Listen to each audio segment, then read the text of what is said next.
যে 2021 সালে যে অ্যাডহক প্রমোশন চালু হয়েছিল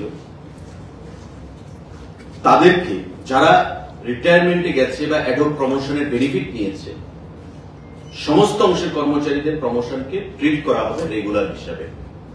অর্থাৎ সমস্ত অংশের কর্মচারীরা এই যে 13,082 আমি বললাম যে সংখ্যাটা গত জুন মাসের 30 তারিখ পর্যন্ত যা ফিগার যে অ্যাডহক প্রমোশন তারা নিয়েছে, সমস্ত অংশের কর্মচারীরা যারা অ্যাডহক প্রমোশন নিয়েছে প্রত্যেকের প্রমোশনটাকে অ্যাডহক না রেখে সেটাকে রেগুলার হিসেবে ট্রিট করা হবে, but subject to the outcome of SLP.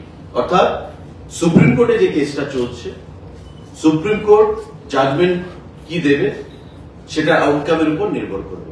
রাজ্য সরকার সিদ্ধান্ত নিয়েছে, এখন সুপ্রিম কোর্ট যদি পজিটিভ ভাবে বলে তবে পজিটিভ হবে, সুপ্রিম কোর্ট যদি নেগেটিভ ভাবে বলে সেটা নেগেটিভ হবে। কারণ সুপ্রিম কোর্টের উপর রাজ্য সরকার নয়, সুপ্রিম কোর্টকে সেই সিদ্ধান্ত জানাতে হবে। কিন্তু রাজ্য সরকার 21 সালে একটা সিদ্ধান্ত নিয়েছিল অ্যাডহকে, তাতে রিটায়ারমেন্টে যাওয়ার পর ফিনান্সিয়াল বেনিফিট থেকে বঞ্চিত হচ্ছিল কর্মচারী বন্ধুরা।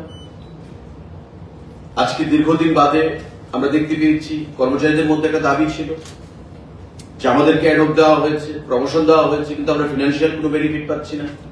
আমরা রিটায়ারমেন্টে যখন যাচ্ছি তখন আমরা যে পজিশন থেকে আমরা উন্নীত হয়েছি, ডেপুটি ডিরেক্টর থেকে জয়েন্ট ডিরেক্টর হলাম, কিন্তু জয়েন্ট ডিরেক্টরের কোনো বেনিফিট পাচ্ছি না, আমি ডেপুটি ডিরেক্টরের বেনিফিট পাচ্ছি। এখন থেকে ওই সমস্ত অ্যাডহক প্রমোশন যারা বেনিফিটেড হয়েছেন, অ্যাভেল করেছেন, তাদের সেই সমস্ত প্রমোশনগুলো রেগুলার হিসেবে ট্রিট করা হবে subject to the outcome of SLP.